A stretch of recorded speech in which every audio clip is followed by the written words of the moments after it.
दोस्तों, जब आप फेयर वैल्यू गैप के बारे में यूट्यूब में सर्च करेंगे तब आपको दर्जनों वीडियो मिलेंगे। लेकिन इन सारे वीडियो में बस एक ही चीज़ ऑडियंस को सिखाई जाती है जो मार्केट में काम नहीं करती। मैं आपको एक डेमो दिखाता हूँ। यहाँ मार्केट में एक फेयर वैल्यू गैप बन रहा है। अब जैसा आपको सिखाया गया है कि मार्केट इस फेयर वैल्यू गैप से नीचे गिर सकता है, फिर प्राइस थोड़ा पुल बैक लेकर बिना इस फेयर वैल्यू गैप को टच किए नीचे गिर जाता है और यहाँ एक दूसरा फेयर वैल्यू गैप बनता है। अब आपको लगेगा कि हो सकता है कि प्राइस इस फेयर वैल्यू गैप को टच करके नीचे जाएगा। प्राइस वापस आया, बाय का सिग्नल दिया, तो अब आप एकदम ही रेडी हैं सेल में ट्रेड करने के लिए। लेकिन आपका फेयर वैल्यू गैप फेल हो गया दोस्तों। आप थोड़ा और ज़्यादा वेट करते हैं इस उम्मीद में कि हो सकता है कि मार्केट इस फेयर वैल्यू गैप से नीचे आ जाए, और एग्जैक्ट वैसा ही हुआ जैसा आप सोच रहे थे। मार्केट इस फेयर वैल्यू गैप पर रिजेक्शन कैंडल बना रहा है और लास्ट में मार्केट ने एक बेयरिश और कंफर्मेशन कैंडल का सिग्नल दिया। आपको लगेगा कि अब तो मार्केट से प्रॉफिट बनेगा ही बनेगा। आप तुरंत सेल का ट्रेड एग्जीक्यूट करते हैं। मार्केट आपकी डायरेक्शन में गया भी, आप खुश हो रहे हैं, लेकिन अचानक मार्केट आपकी लिक्विडिटी स्वीप कर देता है। ये क्या था दोस्तों? फेयर वैल्यू गैप उस तरह से काम नहीं करता है जिस तरह से आपको कोई भी फेक इन्फ्लुएंसर गाइड कर देता है। आपको ट्रेडिंग ऐसे इंसान से सीखनी चाहिए जिसको मार्केट में एक्सपीरियंस हो। फेयर वैल्यू गैप के ऊपर किसी भी टाइप का किताबी नॉलेज देने नहीं आया। मैं आपको वह नॉलेज का खजाना शेयर करूंगा जो एक्चुअली आपको ट्रेडिंग में काम आएगा। तो वीडियो में आखिर तक बने रहना। और जैसे हम कभी कभी इंडियन मार्केट में देखते हैं कि मार्केट जैसे ही ओपन होता है, कभी कभी मार्केट गैप डाउन ओपन होता है। यहां पर इस गैप में क्या होता है, मार्केट इन बैलेंस एरिया में मूव करता है। जनरली जब गैप नहीं बनता तब मार्केट बैलेंस एरिया में मूव करता है, लेकिन जब मार्केट में गैप बनता है तब मार्केट इनबैलेंस हो जाता है। कुछ समझ में नहीं आता तो टेंशन लेने की जरूरत नहीं है दोस्तों। इस वीडियो को आखिर तक देखने के बाद आपको फेयर वैल्यू गैप के बारे में कोई भी डाउट रहेगा नहीं। अभी आप इतना याद रखिए कि जब मार्केट इस तरह से गैप बनता है तो वहां पर इनबैलेंस क्रिएट हो जाता है। बस ऐसे ही फेयर वैल्यू गैप बनता है। एग्जाम्पल के लिए आपको ऐसी 3 कैंडल देखने को मिली जिसमें यह सेकंड वाली कैंडल ज्यादा बड़ी है, तो इस कैंडल को हम कहेंगे मोमेंटम कैंडल। अब आपको सिंपली फर्स्ट कैंडल का हाई ड्रॉ करना है और थर्ड कैंडल के लो को ड्रॉ करना है। इसके बीच में जो गैप मिलेगा वही आपका फेयर वैल्यू गैप है। इस तरह से अगर बियरिश स्ट्रक्चर में आपको 3 कैंडल मिले जिसमें सेकंड कैंडल काफी बड़ी है तो इसे हम कहेंगे मोमेंटम कैंडल। तो यहां पर हम फर्स्ट कैंडल के लोश को ड्रॉ करेंगे और थर्ड कैंडल के हाई को ड्रॉ करेंगे। इसके बीच में जो गैप है उसको हम कहेंगे फेयर वैल्यू गैप। यह हमारा बुलिश फेयर वैल्यू गैप है और यह हमारा बियरिश फेयर वैल्यू गैप हो गया। फिर जब मार्केट इस फेयर वैल्यू गैप के पास आएगा तो यहां से प्राइस को ऊपर जाने के चांस रहेंगे, और जब मार्केट इस बियरिश फेयर वैल्यू गैप के पास आएगा तो यहां से मार्केट को नीचे जाने के चांस है। सिंपली हम ऐसा बोल सकते हैं कि बुलिश फेयर वैल्यू गैप आगे सपोर्ट का काम कर सकता है और बियरिश फेयर वैल्यू गैप आगे रेजिस्टेंस का काम कर सकता है। लेकिन दोस्तों, अगर मैं किसी 9 साल के बच्चे को यह बात समझाऊं तो वह भी बड़ी आसानी से ये बात को समझ लेगा, वह भी आसानी से मार्केट में ट्रेड कर लेगा। तो क्या फेयर वैल्यू गैप की थ्योरी बस इतनी ही है? Answer is no. एक्चुअल में ये थोड़ी कॉम्प्लिकेटेड है। अगर आपको लगता है सिंपल तरीके से अगर आप इस कॉन्सेप्ट का यूज करके ट्रेडिंग से प्रॉफिट बना लेंगे तब तो फिर हर कोई मार्केट से प्रॉफिट बना लेगा, है ना? लेकिन ये थोड़ा टफ है, माफ कीजिएगा। लेकिन अगर आपको कॉम्प्लिकेटेड चीजें और टफ चीज अच्छी नहीं लगती, आपको बहुत ही सिंपल चीज ही चाहिए, तो जाइए और मजदूरी कीजिए। ये कॉन्सेप्ट मैं सिखा रहा हूं सिर्फ और सिर्फ सीरियस लोगों के लिए जो एक्चुअल में ट्रेडिंग से प्रॉफिट बनाना चाहते हैं। अगर आप सिर्फ इतना सीख के फेयर वैल्यू गैप से लाइव मार्केट में ट्रेडिंग करने के लिए उतरेंगे तो मैं आपको लिख कर दे सकता हूं, आप 101% लॉस करेंगे। कोई गारंटी नहीं है कि आप प्रॉफिट बना लें। तो एडवांस चीजों में हमें क्या सीखना पड़ेगा? एडवांस कॉन्सेप्ट में हमें सीखनी पड़ेगी कि फेयर वैल्यू गैप की कुछ कंडीशंस, उसके कुछ क्राइटेरिया होते हैं। रैंडम कहीं भी बना हुआ फेयर वैल्यू गैप आपको प्रॉफिट नहीं देगा। तो चलिए हम इसकी कंडीशन और क्राइटेरिया के ऊपर नजर डालते हैं। इसकी कंडीशन समझने से पहले मैं आपको बैलेंस और इनबैलेंस के बारे में सीखना चाहता हूं। देखिए दोस्तों, जब मार्केट में प्रॉपर एक गैप बनता है तो वहां तो हमें सिंपली दिखता है कि मार्केट इनबैलेंस एरिया में है। ये गैप तब बनता है जब मार्केट में बायर्स ज्यादा होते हैं और सेलर्स कम। जब मार्केट में बायर्स ज्यादा होते हैं और सेलर्स कम, तो यह दोनों इक्वल नहीं है। ये दोनों के बीच में इनबैलेंस है। जब बायर्स और सेलर्स इक्वल हो, तब मोस्ट ऑफ टाइम हमें मार्केट साइडवे रेंज में दिखाई देता है। तो ये हो गया आपका बैलेंस जोन और ये हो गया आपका इनबैलेंस जोन। यहां तो ये गैप आपको साफ दिखाई दे रहा है खुली आंख से। हमें दिखाई पड़ता है कि यहां पर गैप बन रहा है, लेकिन फेयर वैल्यू गैप में तो कंटिन्यूअस कैंडल बनती है। फेयर वैल्यू गैप आपको वहां पर ज्यादा टाइम दिखाई देगा। जो मार्केट 24 घंटे ओपन होती है, जैसे फॉरेक्स क्रिप्टो, वहां पर मार्केट बंद नहीं होती, तो वहां पर जनरली आपको ऐसा गैप दिखाई देने की बजाय आपको फेयर वैल्यू गैप दिखाई देगा। आई होप कि आपको बैलेंस और इनबैलेंस जोन के बारे में अंडरस्टैंडिंग हो गई होगी। बैलेंस एरिया में एक और चीज हम ऐड करेंगे। एग्जाम्पल के लिए हमारे पास इस तरह से एक मोमेंटम कैंडल के साथ बुलिश स्ट्रक्चर देखने को मिला। अब यहां आप ध्यान से देखेंगे तो ये फर्स्ट कैंडल के हाई और ये थर्ड कैंडल के लो के बीच में कोई भी गैप नहीं है। तो इसे हम बैलेंस एरिया कहेंगे ना कि इनबैलेंस। अगर आप इसी कैंडल को चार्ट में ड्रॉ करेंगे तो आपको कुछ इस टाइप का स्ट्रक्चर दिखाई देगा। प्राइस ने प्रॉपर पुल बैक लिया और अपना अगला मूव दिया। तो ये बैलेंस एरिया है, लेकिन फेयर वैल्यू गैप में हमें इनबैलेंस एरिया चाहिए। तो यहां पर हम फेयर वैल्यू गैप ड्रॉ नहीं कर सकते। हाँ, अगर हमें कुछ इस टाइप की कैंडल दिखाई दे और अगर हम तीनों कैंडल को चार्ट की हेल्प से ड्रॉ करेंगे तो यहां हमें दिखेगा कि मार्केट ने ये जो पुल बैक लिया वह प्रॉपर नहीं लिया। ये पुल बैक बहुत ही माइनर है। मुझे उम्मीद है कि आपको यह चीज समझ में आ रही होगी। अगर कुछ डाउट हो तो कमेंट सेक्शन ओपन है। मैं और मेरी पूरी टीम कोशिश करेंगे कि हम आपके कमेंट के रिप्लाई दें। तो यहां पर स्मॉल गैप होने की वजह से ये हमारा इनबैलेंस एरिया बन जाता है। मतलब एक गैप तो यहां पर इन फ्यूचर हो सकता है कि मार्केट इस इनबैलेंस एरिया को फिल करने के लिए आए। शायद आपके दिमाग में एक क्वेश्चन आ रहा होगा कि मार्केट में ऐसे गैप बनते क्यों हैं? मार्केट में ऐसे फेयर वैल्यू गैप होने के पीछे का रीजन क्या है और क्यों हमें इसमें ट्रेड करना चाहिए? चलिए इसको समझते हैं। तो दोस्तों, जितने भी स्मार्ट मनी होते हैं वे लोग जब भी मार्केट में एंट्री करते हैं तो वहां पर एक मोमेंट क्रिएट होता है। वहां पर मार्केट इनबैलेंस एरिया में चला जाता है। जो हम सेकेंड मोमेंटम कैंडल को देख के पता लगाते हैं, वह एक्चुअल में स्मार्ट मनी बनाते हैं। और स्मार्ट मनी जब भी मार्केट में एंट्री करते हैं तो मोमेंटम की वजह से वहां पर गैप क्रिएट हो जाते हैं।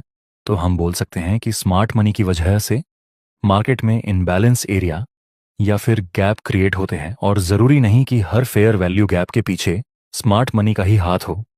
कई बार कुछ पागल लोगों के अनाउंसमेंट की वजह से भी मार्केट में फेयर वैल्यू गैप क्रिएट हो सकते हैं। जब मार्केट में काफी बड़ी न्यूज आती है, इन शॉर्ट आप इतना समझ सकते हैं कि fair value gap smart money या फिर न्यूज की वजह से क्रिएट होते हैं। अब सवाल आता है कि हमें इसमें ट्रेड क्यों करना चाहिए? तो दोस्तों, हमें इसमें ट्रेड इसलिए करना चाहिए क्योंकि जितने भी स्मार्ट मनी होते हैं उसका ऑर्डर एक ही झटके में पूरा नहीं होता। अगर स्मार्ट मनी यहां पर 1000 करोड़ के शेयर्स बाय करना चाहते हैं तो 1000 सेलर्स उसको नहीं मिलेंगे जो उसको शेयर्स देंगे। तो वह क्या करेंगे? वह कुछ क्वांटिटी इस जगह पर डाल देंगे और फिर जब मार्केट उसके जोन के आसपास आएगा तब अपनी बची हुई क्वांटिटी को ऐड कर देंगे। अब आप में और मेरे जैसे रिटेलर की इतनी औकात नहीं होती कि हम स्मार्ट मनी जितना अमाउंट लेकर बैठें। हमारे पास इतना डाटा भी नहीं होता और ना ही कोई टीम। इसलिए हम इनडायरेक्ट जब स्मार्ट मनी फिर से एंट्री करेंगे तब इनडायरेक्ट हम स्मार्ट मनी के साथ ट्रेड कर लेते हैं, जिस वजह से हमारी एक्यूरेसी भी ज्यादा हो जाती है। तो यह है फेयर वैल्यू गैप के पीछे की साइकोलॉजी और इसी वजह से हम फेयर वैल्यू गैप में ट्रेड करते हैं। तो आपकी पहली कंडीशन रहेगी कि फेयर वैल्यू गैप की फर्स्ट कैंडल और थर्ड कैंडल के बीच में प्रॉपर गैप होना जरूरी है। अगर गैप नहीं मिलता तो वहां पर हम एफवीजी ड्रॉ नहीं कर सकते। दूसरी कंडीशन, दोस्तों, मेरे बहुत सारे स्टूडेंट्स के डाउट आते हैं कि सर, हम जहां पर फेयर वैल्यू गैप बनाते हैं उसकी एक्यूरेसी बहुत कम है। हम जहां पर फेयर वैल्यू गैप बनाते हैं वह काम ही नहीं करता, या तो फिर मार्केट उस फेयर वैल्यू गैप के पास आता ही नहीं। और कभी मार्केट उस फेयर वैल्यू गैप के पास आता है तो मार्केट उसे रिस्पेक्ट नहीं करता। शायद आपके साथ भी ये प्रॉब्लम आ रही होगी। तो मैं जो ये कंडीशन बता रहा हूं उसको ध्यान से समझ लेना। आपकी फेयर वैल्यू गैप की एक्यूरेसी इंक्रीज हो जाएगी। दूसरी कंडीशन है high probability fair value gap को आइडेंटिफाई करने के बारे में। जहां पर हम फेयर वैल्यू गैप ड्रॉ करते हैं वहां फेयर वैल्यू गैप होने से पहले मार्केट ने लिक्विडिटी स्वीप की होनी चाहिए। अगर आपको ऐसा फेयर वैल्यू गैप मिले जहां पर लिक्विडिटी स्वीप हो चुकी हो या फिर फेयर वैल्यू गैप बनने से पहले मार्केट ने एक फेक आउट दिया हो तो वह आपका high probability fair value gap रहेगा। एग्जाम्पल के लिए यहां पर मार्केट में एक मोमेंटम कैंडल बनी थी तो हम ये फर्स्ट कैंडल के हाई और ये थर्ड कैंडल के लो को कनेक्ट करके एक जोन ड्रॉ करेंगे जो कि हमारा बुलिश फेयर वैल्यू गैप रहेगा। ऊपर से मार्केट ने ये सारे बायर्स की लिक्विडिटी स्वीप की थी तो ये हमारा high probability fair value gap रहेगा। ये फेयर वैल्यू गैप काम करेगा, उसके चांस बहुत ज्यादा हैं। मैं ऐसा नहीं बोलता कि कोई फेयर वैल्यू गैप के पहले अगर लिक्विडिटी स्वीप ना हुई तो वह फेयर वैल्यू गैप काम नहीं करेगा। वह फेयर वैल्यू गैप भी काम कर सकता है, लेकिन वह फेयर वैल्यू गैप काम करे उसके ज्यादा चांसेस हैं जिसकी फॉर्मेशन होने से पहले मार्केट में लिक्विडिटी स्वीप की हो। तो यह दूसरी कंडीशन थी फेयर वैल्यू गैप को आइडेंटिफाई करने की। तीसरी कंडीशन में एक्चुअली हम आपकी कंफ्यूजन को दूर करने जा रहे हैं। हर समय आपको ऐसा प्रॉपर फेयर वैल्यू गैप नहीं मिलेगा। आपको लाइव मार्केट में रियलिस्टिक फेयर वैल्यू गैप मिलेंगे। यहां पर अगर आप इस तरह से फेयर वैल्यू गैप बनाएंगे, ये फर्स्ट कैंडल का हाई और ये थर्ड कैंडल का लो, तो ये बन गया हमारा फेयर वैल्यू गैप। लेकिन ये इनवैलिड फेयर वैल्यू गैप है दोस्तों, क्योंकि यह फर्स्ट कैंडल का हाई एक्चुअली वैलिड ही नहीं है। ये कैंडल पूरी तरह से इस कैंडल के अंदर है। ये इनसाइड बार कैंडल है। तो ऐसे इनसाइड बार कैंडल में आपको मदर कैंडल के हाई को ड्रॉ भी करना है और उसके बाद फेयर वैल्यू गैप ड्रॉ करना है। हम मदर कैंडल के हाई को ड्रॉ करेंगे और थर्ड कैंडल के लो को ड्रॉ करें। तो यहां पर गैप नहीं बन रहा है, यहां पर इनबैलेंस नहीं बन रहा है। तो ये आपका फेयर वैल्यू गैप है ही नहीं। जब इनसाइड बार कैंडल मिले तब आपको यह मदर कैंडल और ये इनसाइड बार को एक ही कैंडल समझना है। ये एक कैंडल, ये दूसरी कैंडल और इसके बाद थर्ड कैंडल। इस तरह से आपको फेयर वैल्यू गैप को ड्रॉ करना है। दोस्तों, अगर आपको लगता है कि हम वही सब बातें बता रहे हैं जो आपको लाइव मार्केट में परेशान कर रही है तो एक बार लाइक कर देना और कमेंट में अपना प्यार जरूर दिखाना। अगली कंडीशन समझते हैं।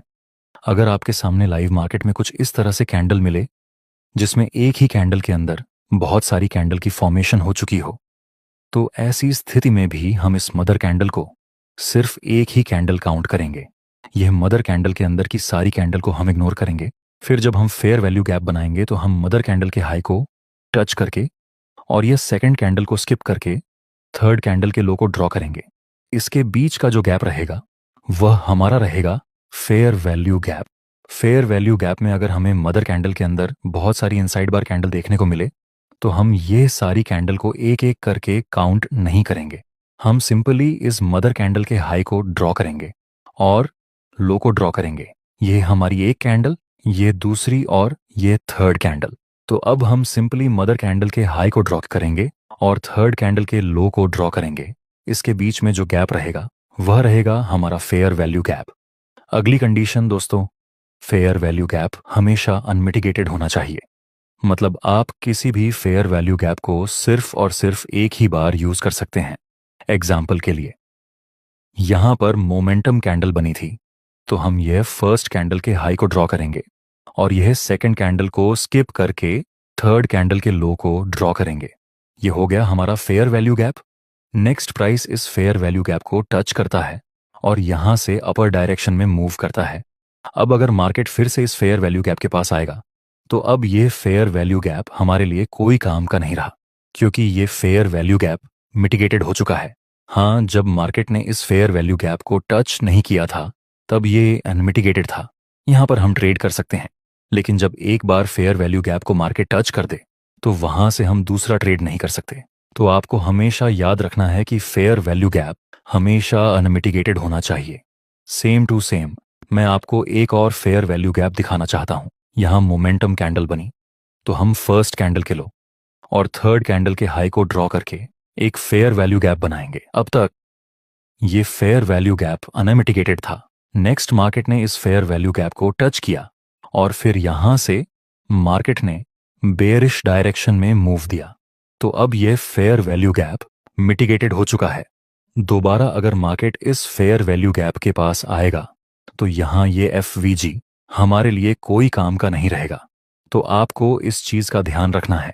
चलिए अगली कंडीशन को समझते हैं। अगली कंडीशन को समझने से पहले मैं आपको कुछ बेवकूफ लोगों की करतूत दिखाना चाहता हूं, जो मार्केट में सिर्फ बकवास चीजें करते हैं और लोगों को ऐसा करने का सिखाते भी हैं। एग्जाम्पल के लिए, यहां हमारे पास एक फेयर वैल्यू गैप बन रहा था और फिर मार्केट इस फेयर वैल्यू गैप को टैप करता है। अब कुछ ना समझ बच्चे ऐसा सिखाते हैं कि जैसे ही मार्केट इस फेयर वैल्यू गैप के पास आएगा तो वहां पर बाय साइड का ट्रेड कर लो। ये सिर्फ और सिर्फ बचकानी हरकतें के हैं, इसके अलावा और कुछ नहीं। मैं आपको बता रहा हूं, मैं इस वीडियो में आपको फेयर वैल्यू गैप से ट्रेड करना नहीं सिखाऊंगा, क्योंकि सिर्फ और सिर्फ फेयर वैल्यू गैप का यूज करके आप प्रॉफिटेबल ट्रेडर नहीं बन सकते। आपको मल्टीपल चीजों का कॉम्बिनेशन करके एक ट्रेड को एग्जीक्यूट करना होता है। और कुछ लोग तो डायरेक्ट बोलते हैं कि जैसे ही मार्केट फेयर वैल्यू गैप को टैप करेगा तो वहां पर आप ट्रेड कर लो। इनके जैसे में मत आना। ये चीज आपको दिखने में अच्छी लगेगी कि बड़ा रिस्क रिवॉर्ड रेशियो मिल रहा है, लेकिन आपकी एक्यूरेसी बहुत ही ज्यादा डिक्रीज हो जाएगी। मार्केट फेयर वैल्यू गैप के पास आए तो वहां पर आपको देखना है कि कोई रिजेक्शन कैंडल बन रही है या नहीं, तब जाकर आप ट्रेड कर सकते हैं। और सिर्फ रिजेक्शन कैंडल देखने से ही आपका काम नहीं बनेगा। आपको मार्केट स्ट्रक्चर देखना पड़ेगा, आपको डेली बायस देखना पड़ेगा, बाइंग प्रेशर और सेलिंग प्रेशर को चेक करना पड़ेगा, तब जाकर आप एक फेयर वैल्यू गैप में सही तरह से एंट्री करेंगे। बाकी तो मार्केट में बहुत सारे फेयर वैल्यू गैप बनते रहते हैं। क्या सभी फेयर वैल्यू गैप काम करते हैं? आंसर है कि सभी फेयर वैल्यू गैप काम नहीं करते। तो आपको बहुत ही ध्यान से अपना मेंटोर सिलेक्ट करना चाहिए कि आपको कोई नौसिखिया सिखा रहा है या फिर एक्सपीरियंस पर्सन। हाँ, स्मार्ट मनी कॉन्सेप्ट के अनुसार आप फेयर वैल्यू गैप में डायरेक्ट भी एंट्री कर सकते हैं जब मार्केट फेयर वैल्यू गैप को टैप करे, लेकिन उसके लिए आपको पूरा स्मार्ट मनी कॉन्सेप्ट का नॉलेज होना चाहिए, तभी आप यह चीज कर सकते हैं।